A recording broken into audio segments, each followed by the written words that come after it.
Hello everyone and welcome back to Let's Play The Legend of Zelda: A Link to the Past. I am Mega Freak 400, and Link is running to his destiny of going to get the last pendant, the Pendant of Wisdom. Obviously, because we have the Pendant of Courage and Power, obviously it's Wisdom. It's not the Pendant of... I don't know, what other virtues? The Pendant of Hope, the Pendant of... No, the Pendant of Heart. But technically, the Pendant of Heart would make sense, unlike when it was used in Captain Planet. There's fire, water, wind. Or fire, water, wind. Or was it Earth one? I don't think no, because Earth was Captain. It was fire, water. Maybe it was Earth. I think I guess it was or forest, Earth, sand, desert. I don't know. But yeah, heart didn't make sense as an element. It wasn't really that a power at all. So over here, we have, next to the sanctuary, there is a little rock formation, and with our Pegasus boots, we can smash it. And we have a stairwell. And a chest with another heart piece. Yeah, we get these things like candy. Look at that, we almost have a whole row of hearts. So, yeah, we need to get to the next location, but first we're going to do a little bit of a detour to get something else of more great importance as opposed to the last pendant. There is something better to get, so that's what we're going to be doing for the most part. So if you head over this way, you'll notice where the witch's hut was, there was a stone blocking the way, and now that we have the power glove, we now have the power to move it. Not the black ones, we can't move the black ones yet, but this stone, the big ones and the small little greenish ones, we can move, and now we can head this way. So yeah, we're going to be getting there's going to be a lot of great stuff we're going to be getting down this way. There's quite a bit of really great items from my recollection. The waterfall wishing is just around the corner. I like to wish. From my wishes. Wishing wells, I never really get why people... I mean, I guess, yeah, I don't know. Wishing well, I guess it's just another superstition. They just throw money in the well just for, good luck. You would think someone would collect the money eventually, maybe donate it to charity. But, I don't know. I never really got the purpose of a wishing well. I guess it's just a gesture. I mean, it's like any other kind of ritual of sorts. There's a lot of, for example, I've mentioned before I've taken religions around the world class, which is really interesting. I've learned quite a bit, like Sikhism.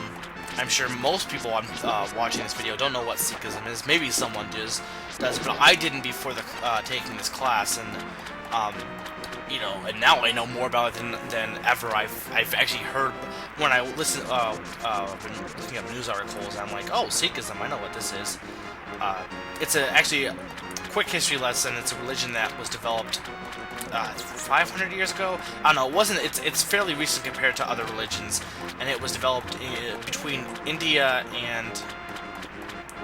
Was it Pakistan? No, it wasn't. I think Pakistan wasn't for it. But it was developed between Islam and Hinduism, basically. And it took elements from both Islam and Hinduism. So it has those values. Also, because of being attacked, it eventually developed a stance of people in the religion learned to. Hello, King Zora.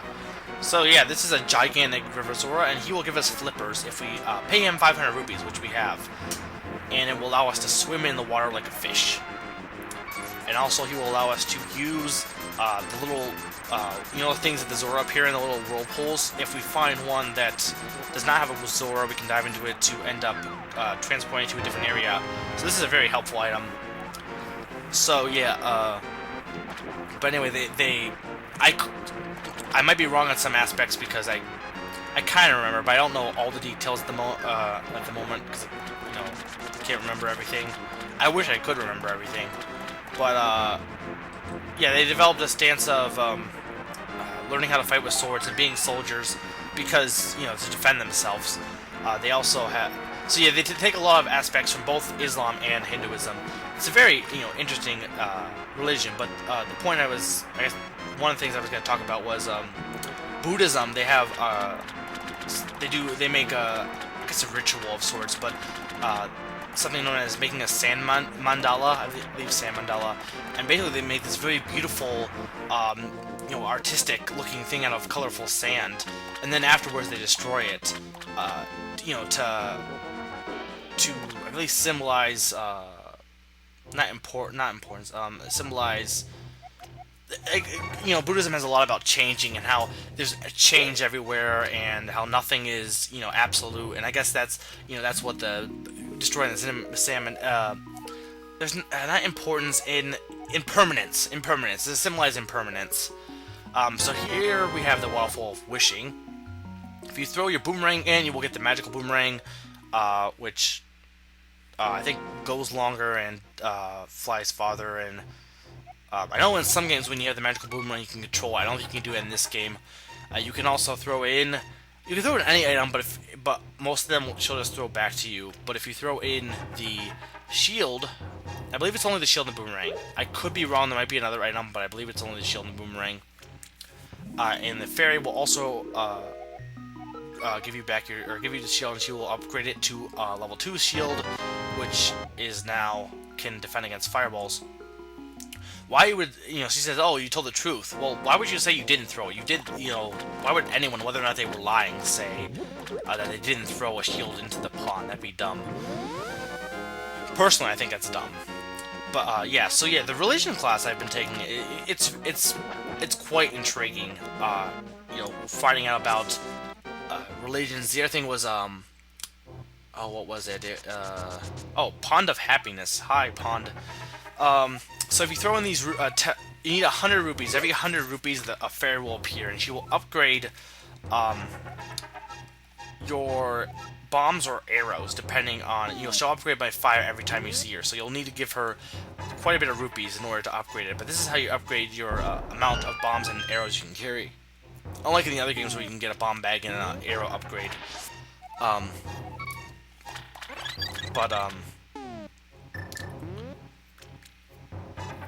Yeah, there's been it's been quite an interesting class because there's the basic stuff you learned before, but it really puts in perspective when you think about all the religions, and they're all very quite similar.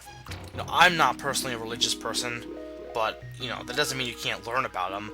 Just because you don't follow something, just because you're not.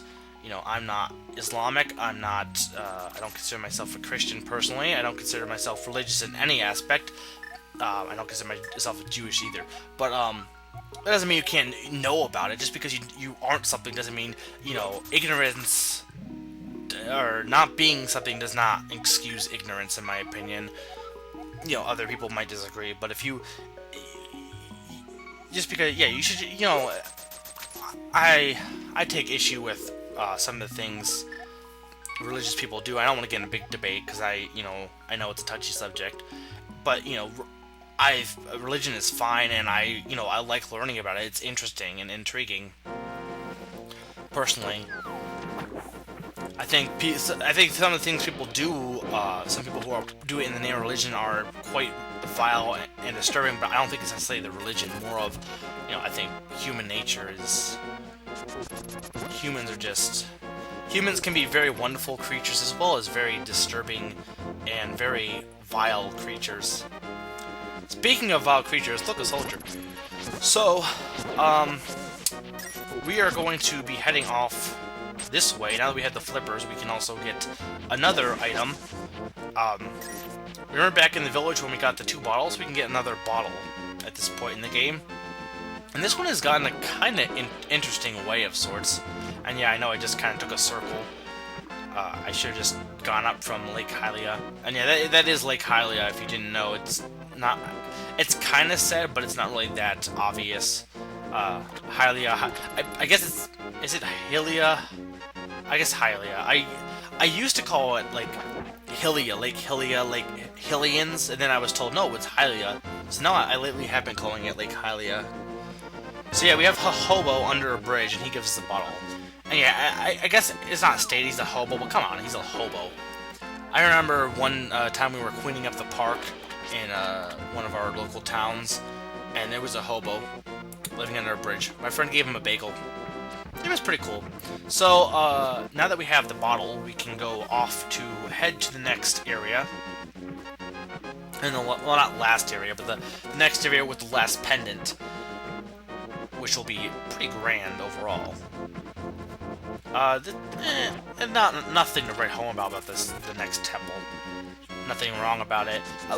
You know, again, this game is quite fast. It's not that long of a game as far as Zelda games go. There's some that are quite long, like Twilight Princess is really long, to be honest. You know, that's length. People really talk about length nowadays. Like, oh, a game needs to be long. It doesn't have to be long. I mean, this game is short, and I enjoy it. The length of a game doesn't matter. You know the saying, quality over quantity? You know, people push, oh, the game isn't long enough, therefore it's not a good game. Well, and if the entire 20 hours of the game is you just jumping up and down as George Bush, or not George Bush, I guess George Bush. No, let's make it Ronald McDonald. Yeah. If the entire game is you jumping up and down as Ronald McDonald, just in place for 20 hours, you know, and it's not like, you know, it's not like you're just doing it randomly. Like, if that's actually the amount of gameplay, like, there's different levels of you jumping up and down, and then there's a story behind it, too. We'll put in a story. Ronald is trying to save McDonald Land, and those were some keyboard else, by the way. Save McDonald Land from the evil burglar. I don't know.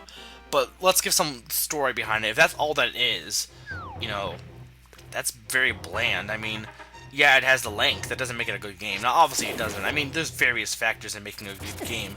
The people who claim... I know I repeat myself a lot, and I really don't like it, but... the people who claim, oh, graphics are really great. We need graphics. Well, yeah, graphics are important, but they're only one factor. In fact, you can't really... As much as I say there are some factors that are more important than others, you can't say that one factor is necessarily more important, or you need to have this factor or else the game sucks. I mean, you need gameplay, and gameplay is quite important, but at the same time, you do need great music as well, as I believe, and you also need, you know, great graphics. Not necessarily great graphics in terms of graphics chip, but great graphics in terms of the design of the area. And hi, old man. So yeah, this old man is following us, and he's talking about the golden power, and he's warning us to not take the golden power. I wasn't really intrigued by the golden power. Gold is not that, gold is bleh. But, it's shiny, but yeah, you know, each aspect of a game is important into making it a whole. It's the bigger picture. Little parts make it a whole, so, you know, length is only one aspect. You know, a game can be... length is really not even that important. A game can be really short and still be really great. Sometimes games are too long nowadays. You know, there's definitely something known as too short and too long. You know, just as much as you want a lot of length, you know, sometimes you don't want a lot of length. It's sometimes too much for people to handle. You need to, like, cut back a little bit. So yeah, this guy is a descendant of the wise men, as he mentioned, because his granddaughter is a descendant, therefore he must be a descendant as well, because logic. So yeah, he is going to give us a very important item. A very important item.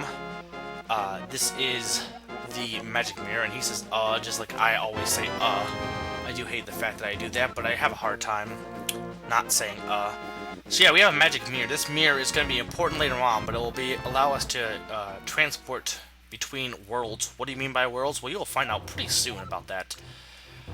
To complete your quest, you will need the Moon's Pearl, which is in the tower on the top mountain. All I can do now is comfort your weariness. Come back here anytime, and he will heal you like Jesus. Blue Ruby. So, next time we will head up to the tower where the Moon's Pearl is. This has been Mega Freak. Oh, I still have a little bit of time. Bat. Kill it. But yeah, this has been Mega Freak 400. So, yeah, next time we'll be going to get the last pendant, the Moon's Pearl, and also Link will learn to love again. This has been Mega 400 reminding you to dance with your mother all night long.